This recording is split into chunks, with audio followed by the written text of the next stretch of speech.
Buenas tardes a todos. Les quiero invitar que abran su Biblia en el libro de Job, capítulo 30.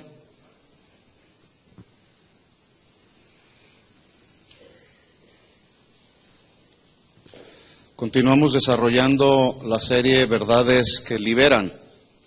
Y hoy vamos a tratar un tema interesante. Es una pregunta.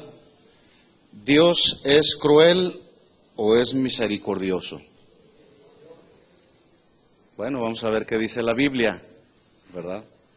Esta es la primera de dos partes, así que vamos a tratar de ir avanzando. Job capítulo 30, versículo 20, ¿lo tiene? Mire las palabras que salieron del corazón de Job. Clamo a ti y no me oyes. Me presento y no me atiendes. Te has vuelto cruel para mí. Con el poder de tu mano me persigues. Wow. Estaba afligido Job, ¿verdad? Vamos a orar y vamos a pedir que Dios hable a nuestro corazón. Señor, en el nombre de Jesús, te damos gracias una vez más por la oportunidad que nos das de estar reunidos en tu casa y poder adorarte, poder exaltarte, expresarte que todo depende de ti, Señor. Nuestra vida está en tus manos y confiamos en ti, Señor. Porque tú nos creaste aún estando en el vientre de nuestra madre, Señor. Y no solamente nos creaste, sino que nos apartaste para ti, para ser un pueblo santo, consagrado para ti, Señor.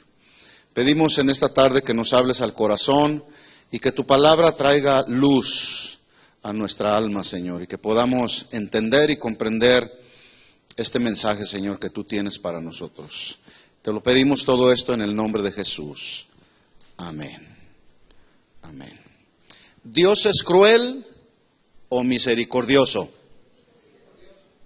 Bueno, la pregunta está enfocada porque según estos versículos que acabo de leer, en medio del sufrimiento, que era un sufrimiento muy extremo, por un lado, por otro lado, en el silencio de Dios, en el aparente silencio de Dios, este Job llegó a pensar que Dios era un Dios cruel con él. Usted conoce la historia, Job perdió a toda su familia, todas sus posesiones, realmente le vino sufrimiento, le vinieron muchas tragedias. Estos mismos versículos, Job 30, 20 y 21, en la versión Palabra de Dios para Todos, dice de la siguiente manera, podemos ver el lamento de Job y las palabras que salieron de su boca. Dice así: te pido ayuda a gritos. ¿Alguna ocasión usted le ha pedido ayuda a gritos al Señor? A veces como que ya andamos desesperados y le gritamos a Dios: Señor, como los discípulos cuando iban en la barca, sálvanos que perecemos. Te pido ayuda a gritos, pero no me respondes. ¿Será que Dios no responde? Me levanto, pero no prestas atención. Versículo 21. Te has vuelto cruel conmigo y usas tu poder para hacerme daño. ¿Qué así será Dios? Por supuesto que no. Desde luego nos viene sufrimiento, nos viene tribulación, pero todo tiene un propósito. Esta palabra cruel, el hebreo la traduce como actuar desagradablemente con violencia, pero también un actuar despiadado y feroz, y en algunos casos la crueldad tiene que ver con un actuar con violencia mortal. Eso es lo que el diccionario define la palabra cruel, y vamos a ir entendiendo para que nos venga luz al corazón. ¿Dios es cruel o misericordioso? Ahora, el asunto es que cuando los hijos de Dios experimentamos sufrimiento, aflicción, tribulación, y oramos y no vienen respuestas de Dios a nuestro clamor, hay quienes, como Job, llegan a pensar o hemos llegado a pensar que Dios es cruel. Pero eso no significa que porque no viene respuesta a nuestras oraciones, no significa que Dios ya se olvidó de nosotros. No significa que Dios está sordo. No significa que Dios no escucha nuestras oraciones. Acuérdese de esto, Dios es soberano, Dios es omnipresente, Él está en todo lugar, Dios es omnisciente, Él lo sabe todo. Él conoce nuestros corazones, pues Él nos formó estando en el vientre de nuestra madre. ¿Usted cree que no va a saber cuáles son nuestras aflicciones, nuestros dolores, nuestras necesidades? Sin embargo, en medio del sufrimiento como el que estaba experimentando Job, llegamos a pensar que Dios es cruel, que ya Dios se olvidó de nosotros. Voy a estar desarrollando este tema en dos partes. En la primera parte estaremos viendo algunas narraciones de la Biblia que son como hechos violentos de Dios, en la primera parte. En la segunda parte vamos a desarrollar y a ver algunas razones bíblicas del por qué Dios tuvo que actuar con hechos violentos. Ya dijimos en las reuniones anteriores que todas las verdades de Dios tienen dos lados. Di algunos versículos. Recordamos Romanos 1:17, dice un lado de la verdad, dice, porque en el Evangelio la justicia de Dios se revela por fe y para fe. Como está escrito, mas el justo por la fe vivirá. Esa es la primera parte, o sea, un lado de la verdad. La justicia de Dios se revela por fe.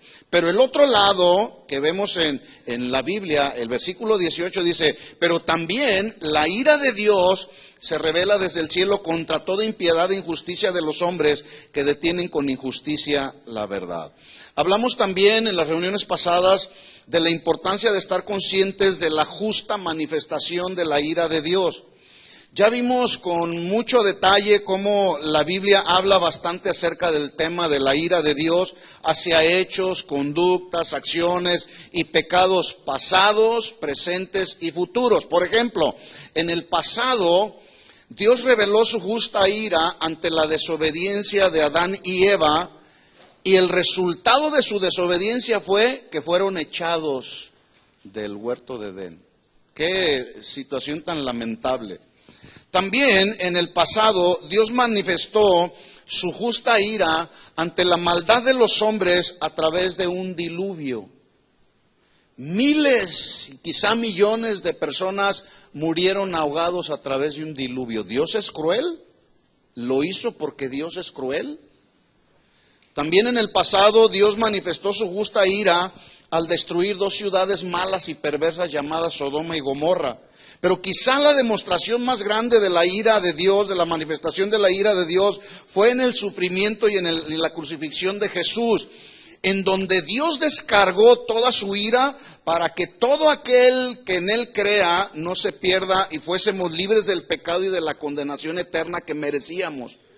Ahí Dios descargó toda su ira en su propio Hijo, para que hoy usted y yo estemos aquí levantando nuestras manos y confiando en Él. ¡Qué bendición! En el presente, Dios sigue manifestando su justa ira debido a la maldad que se ha multiplicado en las naciones del mundo en pleno siglo XXI. ¿Habrá maldad en el mundo, alrededor del mundo? Claro que sí. Desastres naturales estamos viendo como nunca antes. Guerras, terremotos, hambres, pestes en el mundo, enfermedades sin cura como el SIDA, racismo, discriminación.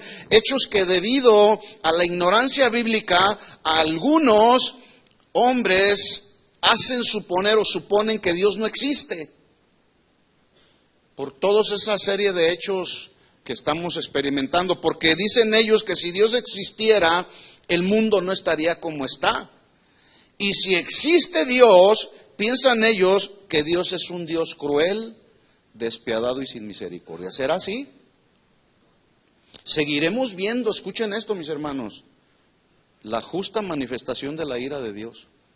Porque Dios no está jugando, Dios no juega, ¿verdad? En el futuro, Dios manifestará su justa ira para los que no creen, cuando como el juez justo que Él es, enviará al infierno y a Satanás. ¿Cuántos saben que el infierno está preparado para Satanás? Pero también ahí irán los ángeles que siguieron a Satanás. Pero también ahí irán todos aquellos que le rechazaron y vivieron en este mundo deleitándose con el pecado. Ese es el lugar que les corresponde. Bueno, hoy vamos a hablar de este tema que para algunos es un tanto polémico, para otros es controversial, pero para algunos otros será una verdad que traerá luz al corazón. Entonces la pregunta la voy a estar repitiendo. ¿Dios es cruel o misericordioso?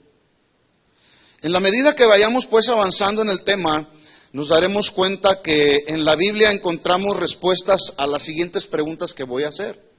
Que es muy posible que usted se haya hecho estas preguntas, o la gente que le rodea. ¿Dios castiga o Dios es solo amor? Bueno, la ignorancia de las Escrituras ha llevado a algunos a responder de manera equivocada diciendo que Dios no castiga porque Él es amor. Y esto es una verdad, pero es una verdad a medias. Dios es amor. ¿Cuántos saben que Dios es amor? De hecho, es uno de los atributos de Él, que le son inherentes a Él. Dios es amor, pero también la Biblia dice que Dios es fuego consumidor. Sí. Otra pregunta. ¿Dios es severo o solamente bondadoso? Bueno, algunos que ignoran la Biblia, ignoran que Romanos 11:22 dice, mirad pues, ahí está un lado de la verdad, la bondad de Dios, el carácter de Dios bueno, y la severidad de Dios, que es justo, determinante, rígido, y luego dice, la severidad ciertamente para los que cayeron, pero la bondad para contigo. Si permaneces en esa bondad, pues de otra manera tú también serás cortado. Algunos justamente por no escudriñar las Escrituras, se vienen haciendo preguntas, que una pregunta lleva a otra pregunta, y la gente se confunde. Por eso es que vamos a tratar de darle respuesta a estas preguntas. Otra pregunta más. ¿Cómo un Dios de amor decidió exterminar a todo un pueblo a través de un diluvio en el tiempo de Noé? ¿Qué no es Dios amor? Bueno, la Biblia dice en Génesis capítulo 6, versículo 6, que se arrepintió Jehová de haber hecho al hombre en la tierra y le dolió su corazón. Ahí la traducción más exacta de se arrepintió no es que Dios dijo, ay, pues me salió mal el asunto. No, más bien la traducción es Dios se lamentó de haber hecho al hombre en la tierra y le dolió su corazón. Y miren lo que dice a continuación, versículo 7, Génesis 6, 7. Y dijo Dios, raeré de sobre la faz de la tierra a los hombres que he creado. Esta palabra raer se traduce borrar y exterminar. Bueno, ¿qué Dios no es un Dios de amor? Y algunos se confunden. Borraré, exterminaré de sobre la faz de la tierra a los hombres que he creado, desde el hombre hasta la bestia y hasta el reptil y las aves del cielo, pues me arrepiento de haberlos hecho. Cuando la gente lee estos versículos, lee estas narraciones, piensan justamente al desconocer el contexto de la Biblia y al desconocer los atributos de Dios, piensan que Dios es un Dios cruel, que no es un Dios bondadoso. Otra pregunta, ¿cómo un Dios de amor dijo que Él mismo saldría por en medio de Egipto para hacer morir a todos los primogénitos en el tiempo de Moisés? ¿Se acuerda de las plagas? Bueno, una de esas sentencias que habló Dios contra Egipto fue que Él mataría a todos los primogénitos. En Éxodo capítulo 11, versículo 4, dice la Biblia, dijo pues Moisés, Jehová ha dicho así. Escuche las palabras de Dios. A la medianoche, dice Dios, yo saldré por en medio de Egipto y morirá todo primogénito. Bueno, ¿qué Dios no es un Dios de amor? ¿Que Dios no es un Dios de misericordia? Entonces, morirá todo primogénito en la tierra de Egipto, desde el primogénito de Faraón que se sienta en su trono, hasta el primogénito de las siervas que está tras el molino, y todo primogénito de las bestias, aún los animales, no se escaparon de la justa manifestación de la ira de Dios. Versículo 6, estoy en Éxodo 11, 6, y habrá gran clamor por toda la tierra de Egipto. Esta palabra clamor, ahí cuando se está expresando en este versículo 6, habrá un gran clamor, está hablando y se traduce de un grito desgarrador que asombra. No sé cuántos en estas semanas pasadas están transmitiendo la película de Moisés y estuvieron tratando justamente de las 10 plagas que fueron enviadas a Egipto, pero trataron de esto. Yo vi esa parte, cuando mueren todos los primogénitos, y la gente de alrededor se sorprendía de tanto grito que estaba saliendo del alma, del corazón, gritos desgarradores que asombraban a la gente por la muerte de sus primogénitos. Bueno, que Dios no es un Dios de amor y de misericordia. Así que ante estos y otros hechos tan despiadados y a la mente humana tan inhumanos, y en una total ignorancia de las Escrituras, se preguntan, ¿por qué Dios tuvo que actuar con tanta crueldad? ¿Que no es un Dios de misericordia? ¿Es Dios de misericordia, sí o no? ¿Usted ha experimentado la misericordia de Dios? Hoy, al abrir nuestros ojos, fue manifestada, quiero decir, la manifestación de la misericordia de Dios. Porque si no fuera por la misericordia de Dios, tú y yo ya no estuviéramos aquí. ¿Cuánto le dan gracias a Dios por su misericordia? Bueno, ¿es cruel o es misericordioso? Bueno, la Biblia no oculta, mis hermanos, los hechos violentos de Dios contra la humanidad. Y en algunos casos, cuando estudiamos la Biblia, nos podemos dar cuenta que muchos de esos hechos violentos son mencionados con mucho detalle. Hechos que para el razonamiento humano le parecen a las personas violentos, sanguinarios, despiadados. Pero lo que no saben es que también ahí en la Biblia encontramos la revelación de las razones por las cuales Dios tuvo que actuar como lo hizo. Porque Dios no es arbitrario. Dios siempre tiene propósitos para nosotros. Entonces hay una razón por la cual Dios tuvo que actuar de esa manera con el pueblo en el tiempo de Noé. ¿Por qué vino todo ese diluvio?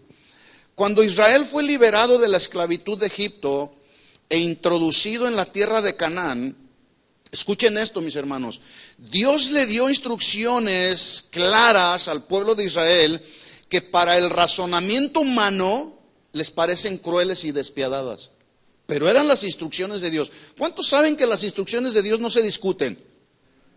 Si Dios dice corta, hay que cortar, mis hermanos. Si Dios dice ama, hay que amar. Si Dios dice perdona, hay que perdonar. Bueno, Dios le dio instrucciones muy claras y muy específicas al pueblo de Israel al entrar a la tierra de Canaán. Vamos ahí a Deuteronomio capítulo 7, por favor.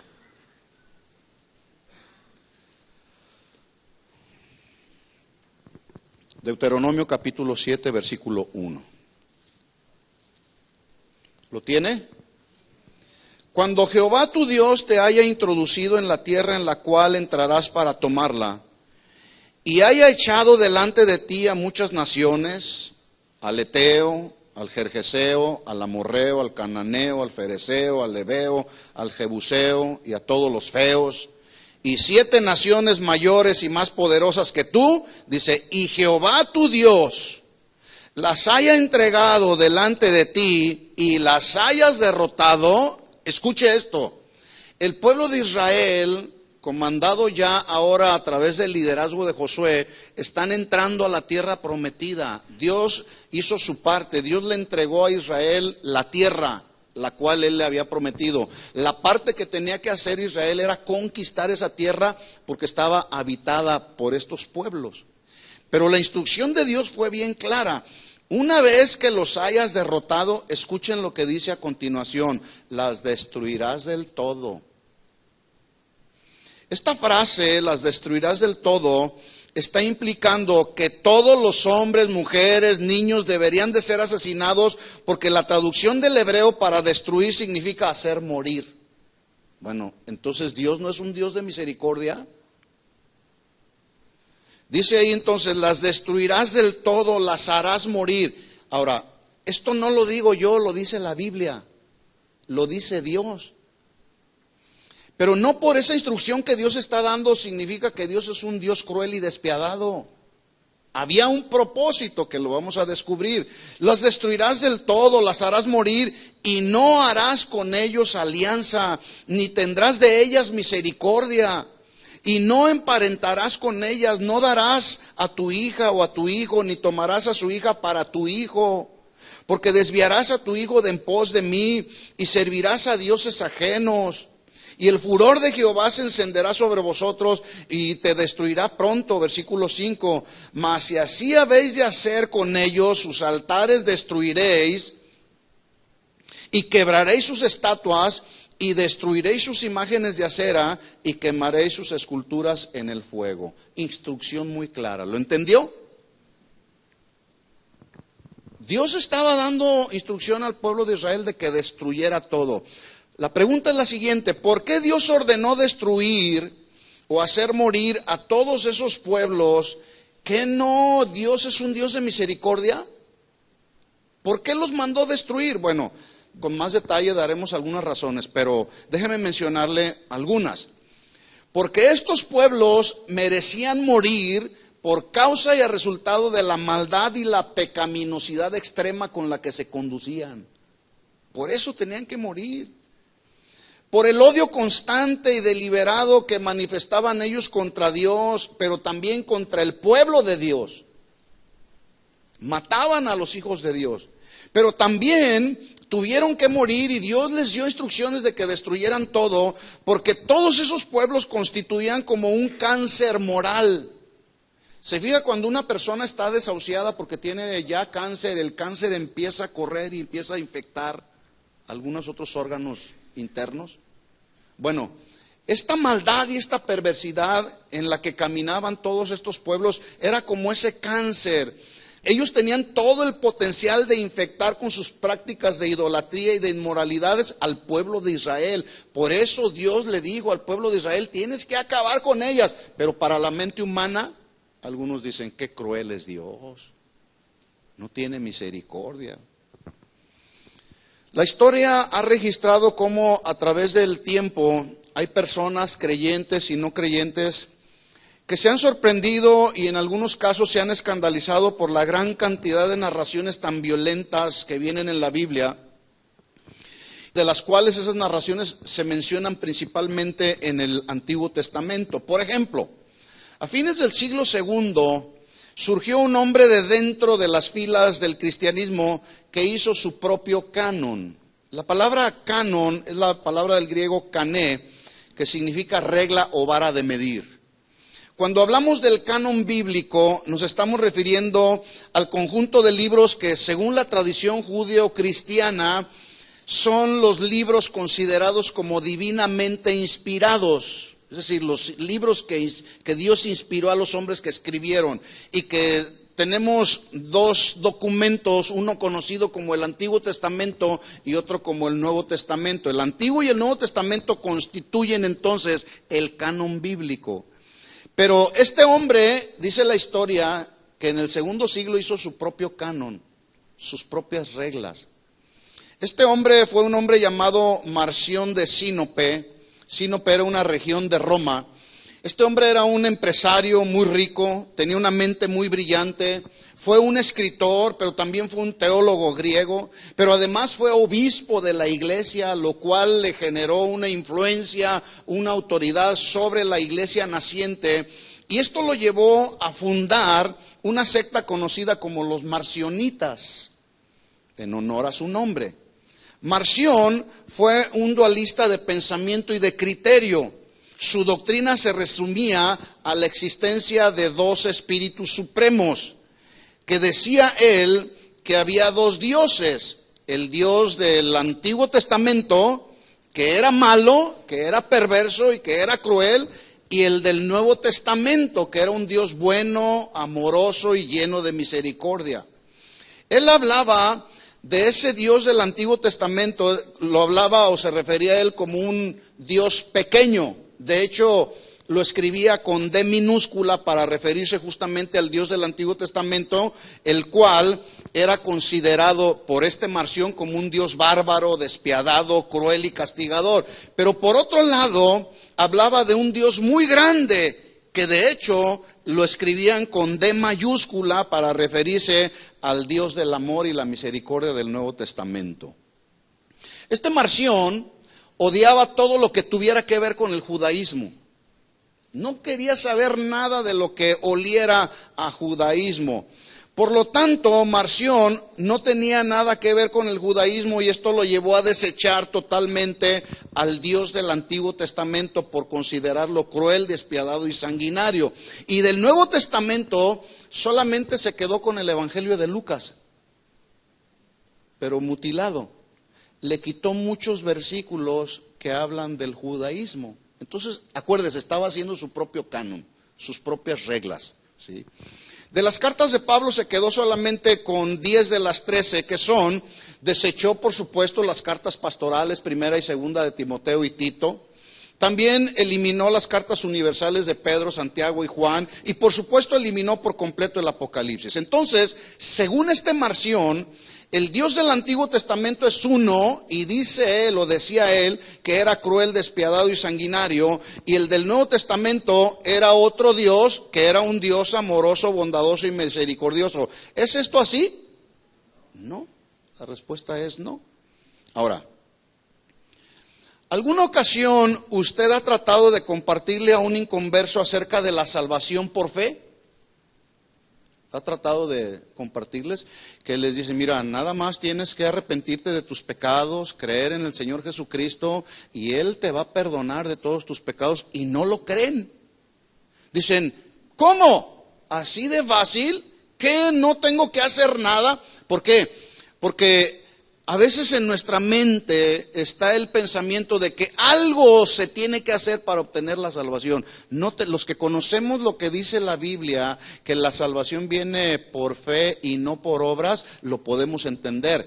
Pero hay quienes no lo entienden y suponen que es haciendo obras que van a ganar la salvación. Bueno, lo mismo sucede o sucederá si usted trata de explicarle a un inconverso o a un ateo las acciones aparentemente violentas y crueles de Dios, porque no creen que la Biblia es la inerrante palabra de Dios. ¿Cuántos creen en lo que dice la Biblia? Y es inerrante, o sea, no tiene error. Yo creo lo que dice la Biblia, sí, pero algunos no creen. Por tal motivo, los que no creen que la Biblia es la palabra de Dios, pues agreden a Dios, le dicen a la gente que no lean la Biblia, mucho menos que estudien el Antiguo Testamento, porque es un libro con un alto contenido de hechos violentos, sanguinarios. De hecho, hay quienes afirman que leer la Biblia es solo para ignorantes. ¿Cuántos leen su Biblia? Bueno, para algunos, si usted lee su Biblia, usted es un hombre o una mujer ignorante. ¿Será eso?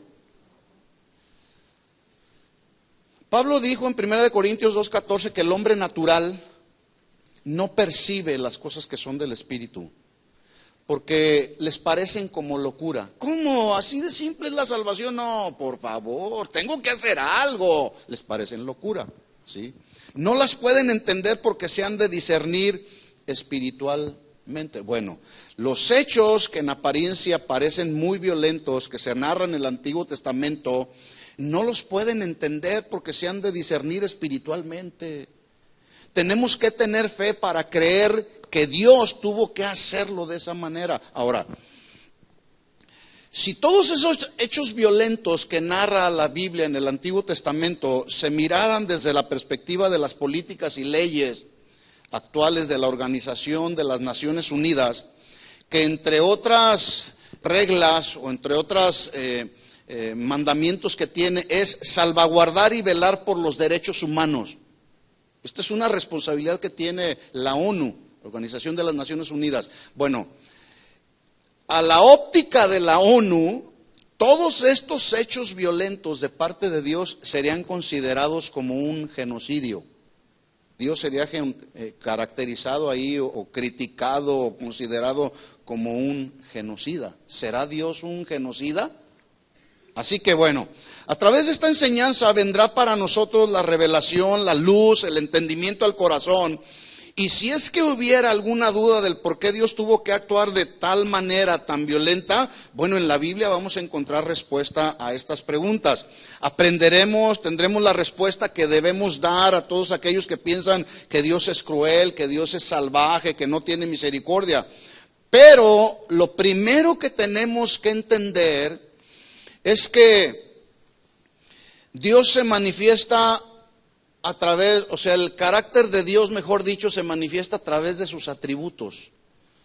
Los atributos que fundamentalmente debemos considerar para esta enseñanza, número uno, es que Dios es santo. ¿Cuántos saben que Dios es santo? ¿Qué significa esto? Que Dios es puro, que Dios no tiene nada que ver con la impureza del pecado, con la maldad, con el engaño, con la mentira, con la inmundicia. ¿Por qué? Porque Dios es puro. De hecho, cuando usted va al Apocalipsis en el capítulo 4 y va al punto ahí donde se habla acerca de la adoración a Dios, el cántico al Cordero que ofrecen los millones y millones de ángeles dice: Santo, santo, santo eres Dios Todopoderoso, el que era, el que es y el que ha de venir. ¿Por qué? Porque Dios es santo. ¿Cuántos saben que Dios es santo? No tiene nada que ver con el pecado. Así que su carácter de santo y puro lo hace que rechace absolutamente cualquier cosa que tenga que ver con el pecado.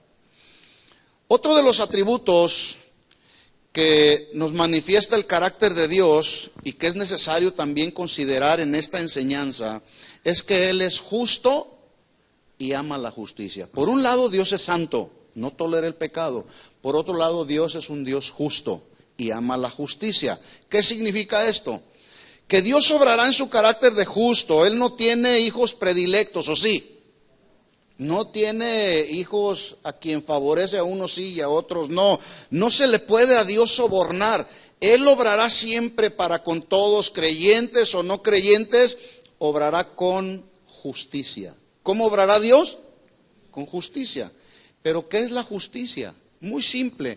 Justicia es darle a cada quien lo que merece y lo que le corresponde. Al que requiere castigo, Dios lo castiga. Al que requiere justicia, Dios lo justifica. Así lo establece la Biblia en Números 14, 18. Dice así la Escritura, Números 14, 18. Jehová, tardo para la ira y grande en misericordia, que perdona la iniquidad y la rebelión, aunque de ningún modo tendrá por inocente al culpable. Entonces Dios es justo. Si una persona mata a otra por robarle, la ley lo perseguirá hasta que pague por sus delitos, porque eso es justo ante la ley, ¿sí o no? ¿Estamos de acuerdo en eso? Si alguien va tras una persona, lo asesina y le roba sus pertenencias, bueno, la ley no descansará hasta que lo encuentren y va a pagar por sus delitos.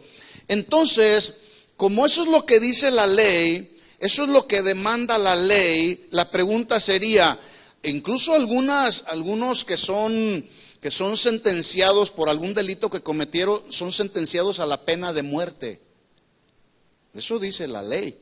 Entonces, cuando alguien es sentenciado a la pena de muerte por un delito que cometió, la pregunta es, ¿eso significa que la ley es cruel y despiadada? No.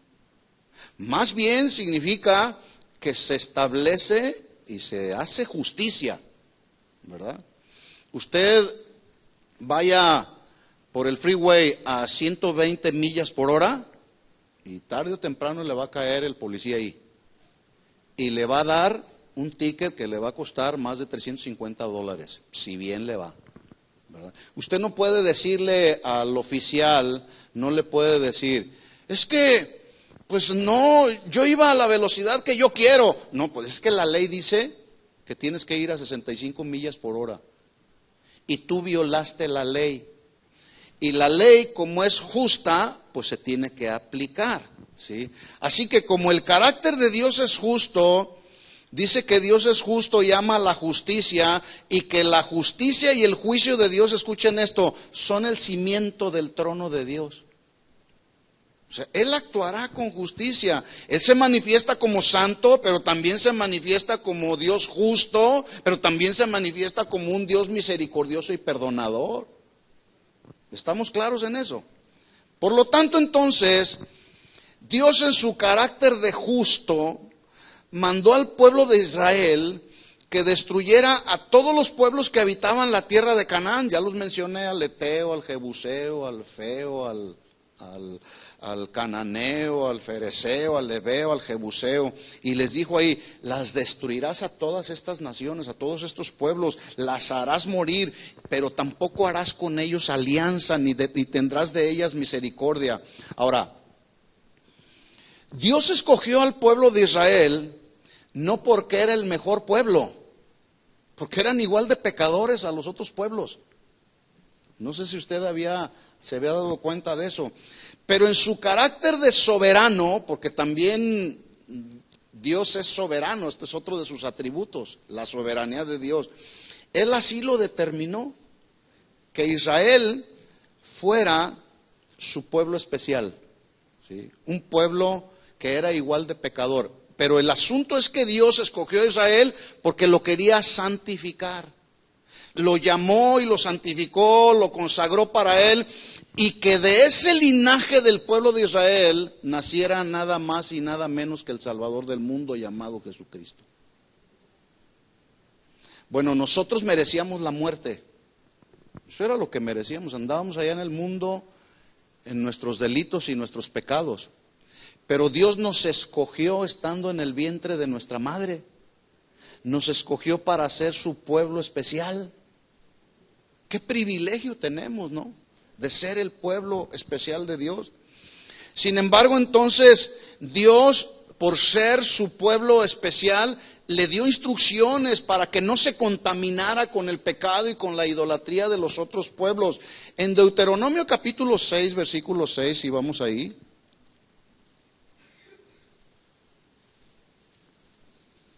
Se confirma cómo Dios escogió al pueblo de Israel. Deuteronomio capítulo 7, versículo 6. Mire lo que dice Dios. Pero tú eres pueblo santo para Jehová. ¿Pueblo qué? Santo, apartado, consagrado para Dios. Jehová tu Dios te ha escogido para hacerle pueblo especial, más que todos los pueblos que están sobre la tierra.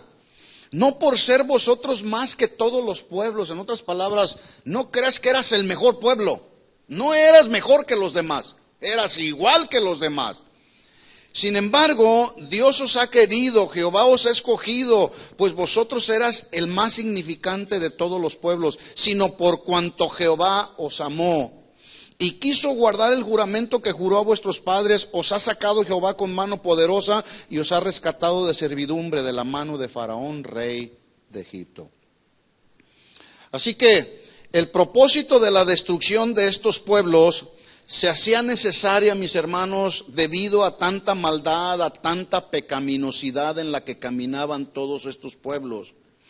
Bueno, la Biblia así lo confirma, las acciones, las conductas de todos estos pueblos, pero también lo confirma la historia y la arqueología, comprueban la impiedad, la perversión extrema de estos pueblos. Por eso Dios, en su soberanía y en su determinación, dijo, acaben con todo, ¿verdad? Vamos a ver un poco, según la historia y la arqueología, acerca de las prácticas perversas, malas, violentas, llenas de impiedad en sus cultos, en sus ceremonias, en sus celebraciones religiosas y el estilo de vida que mantenían estos pueblos que habitaban la tierra de Canaán. Vuelvo a repetir, es que algunos luego piensan que por estos hechos violentos que narra la Biblia, suponen que Dios es cruel, que Dios es malo, que no tiene misericordia. De hecho, en las enseñanzas pasadas que hablábamos acerca de la justa ira de Dios, algunos me dijeron, hermano, pero ¿por qué Dios tuvo que hacer eso? ¿Por qué? ¿Que no dice la Biblia que Dios es amor, que Dios es un Dios justo? Precisamente porque Él es justo tuvo que hacer eso. Bueno, la historia registra que estos pueblos cananitas crearon un dios llamado Baal Moloc. Este Baal Moloc, representado con una figura humana, ahí está, usted lo puede ver, tenía una figura humana con una cabeza de becerro, sentado en un trono, con las manos extendidas, donde le ponían los niños que le eran sacrificados, y déjeme decirle, los niños eran el sacrificio preferido de este dios Moloc, preferentemente bebés recién nacidos. En los templos se levantaba una enorme estatua como la que usted está viendo ahí en la pantalla al dios Baal Moloc. Esta estatua estaba hueca, o sea, no había nada por dentro. La figura de Moloc tenía la boca abierta, ahí no se expresa la boca abierta, pero dice la historia que tenía la boca abierta y los brazos extendidos, con las manos juntas y las palmas hacia arriba, dispuesto a recibir el holocausto. Dentro de la estatua, que estaba hueca, se encendía con fuego que se alimentaba continuamente y durante el holocausto. En ocasiones, los niños que servían de sacrificio se depositaban en los brazos de Moloch, y los que estaban ahí le movían los brazos por medio de unas cadenas que levantaban los brazos de Moloch hasta su boca, introducían a los niños dentro del vientre ardiendo de Moloch y así se lo ofrecían. Eso suena muy sanguinario, ¿no creen? Muy perverso. Bueno, ahí quedó registrado en la historia. Ese dios Moloch tenía una esposa llamada Astoret, o del griego Astarte. Esta Astarte, ahí está la figura, representaba el culto a la madre naturaleza, pero también representaba el culto a la vida, la fertilidad, pero también era representación de la exaltación del amor, y escuchen esto, de los placeres carnales. Ella era la representación. Con el tiempo, esta diosa Astarte también fue considerada como la diosa de la guerra y recibió cultos sanguinarios de sus devotos. Esta diosa se le solía representar, como ustedes la ven ahí, desnuda. Los templos de Moloch y Astarte generalmente se construían uno al lado del otro. Y ahí, en estos templos, había sacerdotisas prostitutas, consideradas por los cananitas como prostitutas sagradas. Acuérdese de esto. Estamos viendo algunos de los hechos violentos y por qué Dios tuvo que mandar al pueblo de Israel que destruyeran todas estas naciones. Sí. Además, ahí en los templos levantados a Moloch y Astarte, había sodomitas. Esta palabra sodomitas en aquellos tiempos describía a lo que hoy se conoce como los homosexuales, los cuales también se prostituían como parte de la adoración al dios Moloch y a la diosa Astarte. ¿Qué hacían? Se prostituían. Es decir, la adoración tanto a Moloch y Astarte como a otros dioses consistía en la práctica de una serie de orgías que rayaban en una total degeneración y depravación perversa y extrema. Esto quedó registrado en la historia. Por eso es que Dios le dijo al pueblo de Israel: tienes que acabar con todos esos pueblos. Bueno, según los registros arqueológicos, entre los años 1902 y 1909, un arqueólogo irlandés llamado Robert Alexander McAllister realizó una serie de excavaciones en una región llamada Gezer, que está ubicada al oeste de Jerusalén, y lo hizo en una superficie aproximadamente de 13 hectáreas. Empezaron a excavar. Bueno, ahí encontraron un templo que fue usado para la adoración justamente a estos dos dioses, al dios Moloch y a la diosa Astarte. Tiempo que según sus investigaciones data desde el 1500 antes de Cristo. En aquellos tiempos todavía Israel no había entrado a la tierra prometida, lo cual todo este tipo de prácticas y perversiones ya existían, ¿sí? Además, se encontraron 10 columnas en esas excavaciones de piedra, de una piedra sólida que era donde ponían a los niños que eran sacrificados a estos dioses. También se encontró una gran cantidad de urnas que contenían restos de niños, que en realidad vino a ser todo un cementerio de bebés recién nacidos que habían sido sacrificados al dios Moloch. Oiga, eso sí está cruel y sanguinario.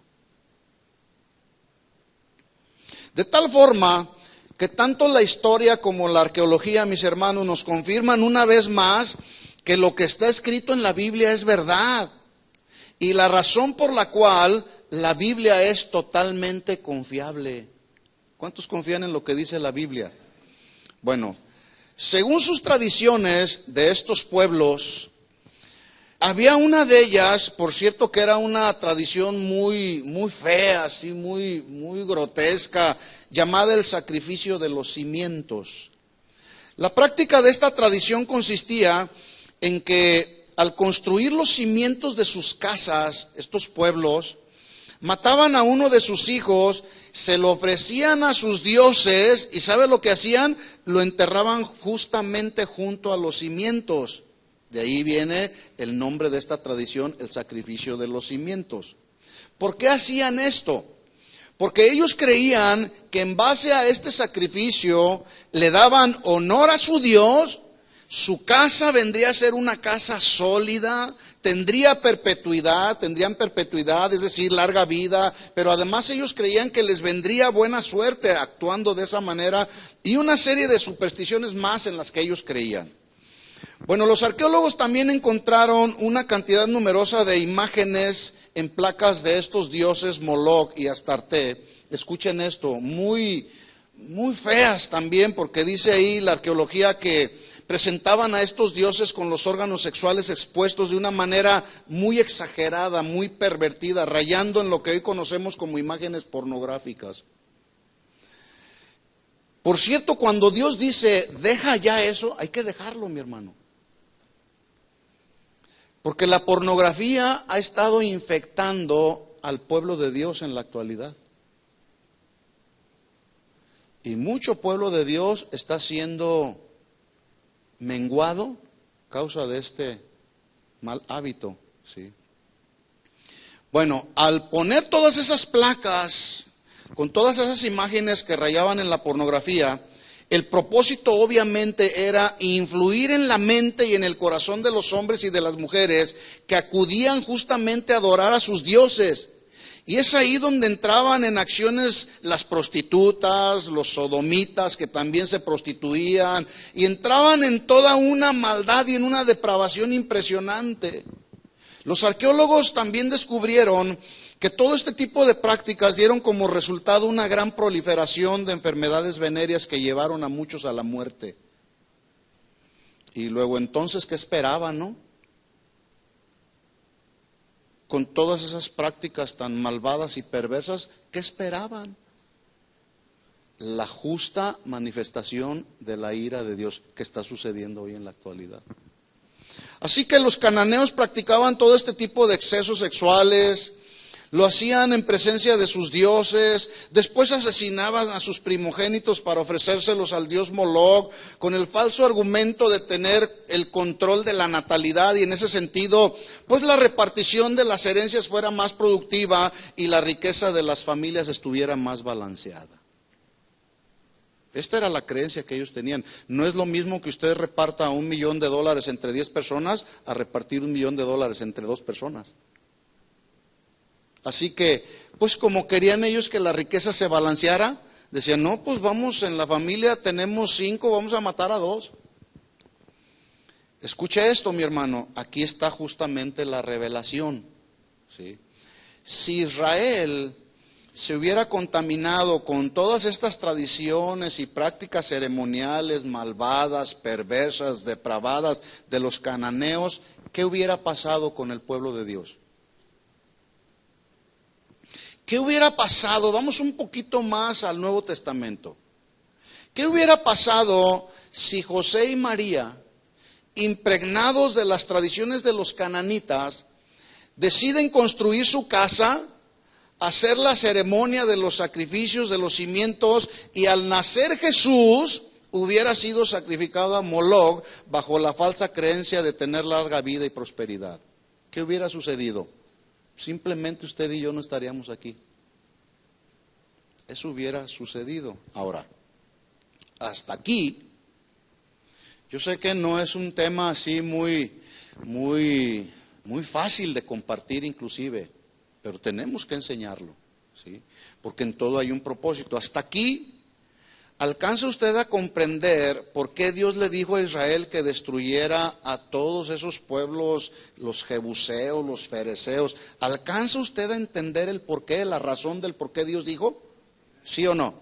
Bueno, hay quienes todavía no entienden, aún a pesar de que usted les explica. Es que eran naciones malvadas, es que practicaban cosas perversas. No lo van a entender. Porque no tienen el Espíritu Santo de Dios en ellos. Se da cuenta que cuando Dios dice de forma radical, escuchen esto mis hermanos, y aquí está la aplicación para nosotros. Cuando Dios te dice de forma radical, corta con eso, hay que cortar, mis hermanos. No pasa nada, todo lo tengo bajo control. No te creas tan seguro. Caras vemos, corazones no sabemos. A través de los años que tengo sirviendo al Señor, mis hermanos, he visto caer a muchos ministros de Dios que empezaron bien, pero que de repente se descuidaron. Hubo un momento en su caminar diario, en el ministerial, donde se descuidaron y empezaron a emparentar con las cosas del mundo. Y a decir, no, pues no pasa nada. Al cabo, Dios es un Dios de misericordia, me va a perdonar. No, Dios es un Dios de misericordia, sí, es un Dios de amor, pero escuchen, también es un Dios justo y Dios no está jugando. ¿Verdad que no? ¿O sí estamos jugando a la iglesita? No estamos jugando, el asunto es muy serio, mis hermanos. Por eso es que Dios le dijo a Israel, las destruirás a todas esas naciones del todo, las harás morir, no harás alianza con ellas, ni tendrás de ellas misericordia. No te emparentarás con ellas, no darás a tu hija, a su hijo, ni tomarás a su hija para tu hijo. ¿Se imagina usted a un israelita teniendo como suegros a Moloch y a Astarte? ¿Cómo estarían los israelitas? Con una contaminación impresionante. Dice ahí Deuteronomio 7:4, porque desviará a tu hijo de en pos de mí. Dios es un Dios celoso. Dios no quiere compartir su gloria con nadie. No quiere compartir a su pueblo con nadie tampoco. Dios es un Dios celoso. Dice, porque te desviarán en pos de mí, servirás a dioses ajenos, el furor de Jehová se encenderá sobre vosotros y te destruirá pronto. Para esos que piensan que Dios no hace nada, es cuestión de tiempo. Sí. Es cuestión de tiempo. Así que el propósito de Dios al ordenar el exterminio sin misericordia de los cananeos era mantener al pueblo de Israel libre de la idolatría, pero también libre de sus prácticas abominables que ya mencioné. ¿Les suenan abominables todas las prácticas del pueblo de Israel, sí o no? ¿Qué haría usted con un sodomita? ¿Qué haría usted? Porque hay quienes el día de hoy dicen, no, pues es que así nació. No, es que Dios los ama a todos. Dios ama al pecado. Pero como Él es justo, Él va a traer justa retribución al pecador. ¿Qué dije? Dios, ¿qué?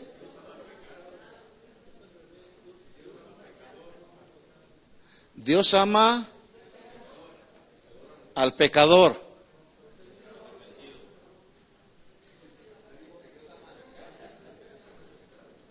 Dios no ama el pecado. Yo dije que Dios ama el pecado. No, no es cierto. Lo hice a propósito, a ver si están atentos. Dios no ama el pecado. Dios ama al hombre, no al pecado del hombre. Eso quise decir, ¿no me entendieron? Así que al ordenar pues el exterminio sin misericordia de todos estos pueblos, dije yo que Dios quería mantener libre de todas estas prácticas perversas y malas con el fin de preparar el camino para la venida de Jesús, que finalmente así sucedió. En otras palabras, Dios tuvo que ejercer su carácter justo contra todos estos pueblos llenos e impregnados de tanta maldad y de tanta depravación y de tanta inmundicia. Por eso es que a la mente humana le parecen, todas estas narraciones les parecen hechos muy, muy drásticos por parte de Dios. Vamos ahí a Deuteronomio capítulo 25 y estamos ya casi concluyendo con esta primera parte. Deuteronomio 25.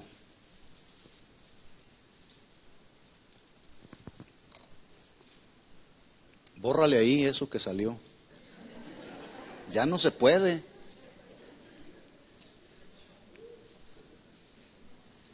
Ya corrió en las redes sociales. Quedó grabado. Dijo una herejía. Dios ama al pecado. No es cierto, aclaro. Sí. Bueno, así como corren en las redes sociales todo ese tipo de errores, así corren los pecados también. Y hay algunos que todavía se atreven a publicar sus pecados en las redes sociales. Acabamos de descubrir a alguien ahí. Creó una página de Facebook para publicar sus pecados ahí. Un cristiano. ¿Dónde tienen la cabeza? Deuteronomio 25:17. ¿Lo tiene? Palabras de Dios a su pueblo. Dice, acuérdate de lo que hizo Amalec contigo en el camino cuando salías de Egipto, de cómo te salió al encuentro en el camino y te desbarató la retaguardia de todos los débiles que iban detrás de ti. ¿Qué significa esto? Que los varones fuertes iban por delante, como el varón en el hogar tiene que ir, ¿dónde? Adelante de la familia, porque él es la cabeza. Pero saben, a veces, aquí no, en otros lados donde me he dado, la mujer es la que va adelante. La mujer es la que ora. La mujer es la que comparte la Biblia. La mujer es la que instruye espiritualmente a los hijos. La mujer es la que se va a trabajar. Y el varón, no, el varón va atrás. Dale, mujer. No, ya lo vemos en esta escena, mire. Entonces, los varones fuertes iban por delante del pueblo, justamente haciendo la labor de cobertura del pueblo, de los débiles. ¿Quiénes eran los débiles? Los débiles eran las mujeres, las embarazadas, los niños, los enfermos, los que estaban lisiados, que tenían algún problema. ¿Qué hizo Amalec con ellos? Dice ahí la Biblia que los desbarató y los hirió hasta matarlos. Así que Dios le dijo al pueblo de Israel, acuérdate de lo que hizo Amalec contigo, de cómo te salió al encuentro en el camino y te desbarató la retaguardia, es decir, acabó con los niños, con las mujeres, con todos los débiles que iban detrás de ti cuando tú estabas cansado y trabajado, y no tuvo ningún temor de Dios. 19. Por tanto, cuando Jehová tu Dios te dé descanso, escuchen esto, de todos tus enemigos alrededor en la tierra de Jehová tu Dios, que tu Dios te da por heredad para que la poseas, borrarás de la memoria Amalec de debajo del cielo y no lo olvides. ¿Qué dijo Dios que debía hacer el pueblo de Israel? Borrar la memoria de Amalec. Exterminarlos por completo. Pregunta, ¿cumplió Israel con la instrucción de Dios? ¿Esta instrucción? No completamente. Sí es cierto, entraron y tomaron posesión de la tierra, pero no cumplieron completamente. Primera de Samuel capítulo 15, vamos a ver nuevamente la instrucción radical de Dios ahora al rey Saúl. Pasaron los años. Sigue el pueblo de Israel caminando. Llegamos al tiempo de Saúl, del primer libro de Saúl en el capítulo 15, y Dios vuelve a tocar el mismo punto. 1 Samuel capítulo 15, versículo 1. ¿Lo tiene? Después Samuel dijo a Saúl, Jehová me envió a que te ungiese por rey sobre todo su pueblo Israel. Ahora pues, está atento a las palabras de Jehová. Ahora, escuchen todos aquellos que dicen que Dios no castiga. Mire lo que dice el versículo 2. Así ha dicho Jehová de los ejércitos, yo castigaré. Bueno, ¿que Dios no es un Dios de misericordia y de amor? ¿Por qué castiga? Aquí la palabra castigar se traduce reprender, sancionar, castigar con violencia. Entonces dice Dios, yo castigaré reprenderé lo que hizo Amalec a Israel al oponérsete en el camino cuando subías de Egipto. ¿Castigar qué? Pues lo que había hecho. ¿Qué había hecho? Los desbarató, hirió a los débiles. Y Dios no se queda con nada. Dios tarde o temprano hace justicia. ¿Sí? Yo castigaré lo que hizo Amalec a Israel al oponérsele en el camino cuando subía de Egipto. Mire la instrucción de Dios para su siervo, versículo 3. Ve pues y hiere a Amalec. Esta palabra herir se traduce golpear severamente. También se traduce azotar, afligir, pero escuchen esto, también se traduce hacer morir. ¿Cómo un Dios lleno de misericordia y de compasión va a hacer eso? Bueno, esa es la instrucción que Dios le está dando a su siervo. Dice, ve pues y hiere hasta hacer morir a Amalec y destruye todo lo que tiene y no te apiades de él. Mata a hombres, a mujeres, a niños y aún los de pecho, vacas, ovejas, camellos y asnos. Oiga, qué cruel, ¿no? Qué cruel Dios. ¿Por qué está dando esa instrucción? Pregunta entonces, ¿cumplió el rey Saúl con la instrucción de Dios, sí o no? Bueno, eso lo vamos a ver la próxima semana. Vamos a ver qué pasó, ¿sí? Dios le dijo, esta fue la instrucción clara, hiere a Amalec, destruye todo, no te apiades de él. Mata todo, hombres, mujeres, niños, aún los de pecho, las ovejas, los camellos, mátalos a todos. Bueno, ¿Dios es cruel o misericordioso? Escuchen esto, mis hermanos. Cuando Dios dice, mata todo, hay que matar todo. Porque tarde o temprano, lo que tú no matas te puede matar a ti. Vamos a ver la próxima semana si el rey Saúl cumplió con la instrucción de Dios, ¿verdad? Por el día de hoy vamos a orar, vamos a pedir que Dios nos dé sabiduría, que Dios nos dé de su gracia y que podamos entender que hay una causa justificable del por qué Dios mandó que murieran todas esas naciones y pueblos perversos y malos.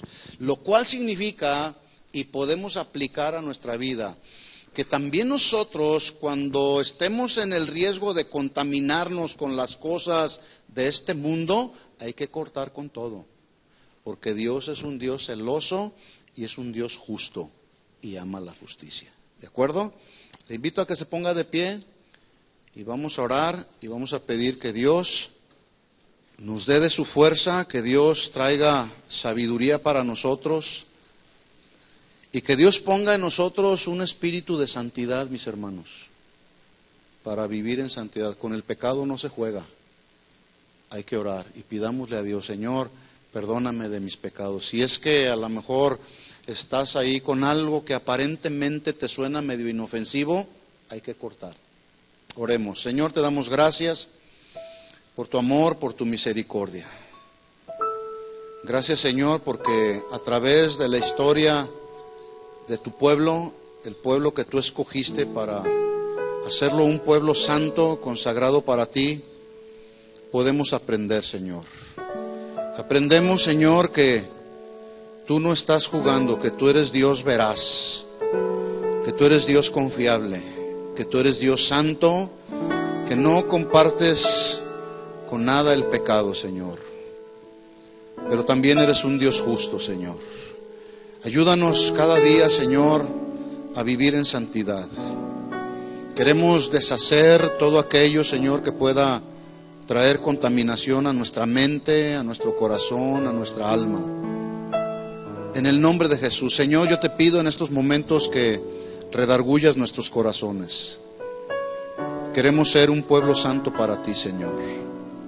En el nombre de Jesús, ayúdanos, Señor, a poder entender con el ejemplo de Israel, Señor, lo que tú deseas para nosotros.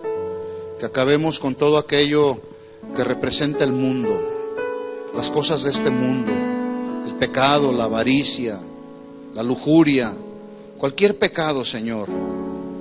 Ayúdanos a mantenernos fuertes, Señor, delante de ti, a vivir en santidad, Señor, a poder valorar, Señor, que tú diste tu vida en la cruz, derramaste tu sangre para que fuésemos libres de la condenación del infierno, Señor. Ayúdanos, Señor. Solos no podemos. Hay debilidades en nuestra vida, Señor, que queremos que esas áreas débiles en nuestra vida tú las fortalezcas, Señor. Cortamos con cualquier pecado, Señor, en el nombre de Jesús. En el nombre de Jesús. Cualquier cosa, Señor, que a ti no te agrada y que alguno de nosotros pudiésemos estar viendo, Señor, queremos cortar con eso. Queremos vivir, Señor, y mantenernos en santidad, porque sin santidad nadie te verá, Señor. En el nombre de Jesús, en el nombre de Jesús, Señor, ayúdanos. Perdona nuestros pecados, Señor. Queremos ser un pueblo que te honre, un pueblo que te dé gloria, Señor. Ayúdanos a poder caminar, Señor, en santidad, Padre. Te lo pedimos en nombre de Jesús. Que así sea, Señor. Amén. ¿Dios es cruel o es misericordioso? Dios es un Dios de misericordia, pero Dios es un Dios justo también. Caminemos en la justicia de Dios. ¿De acuerdo? ¿Aprendió algo esta tarde? Dele un aplauso fuerte al Señor y demos gracias a Él. Gracias, Señor. Gracias por instruirnos, Señor, y ayudarnos a vivir en santidad. Amén. Que Dios les bendiga. Nos vemos en la siguiente reunión.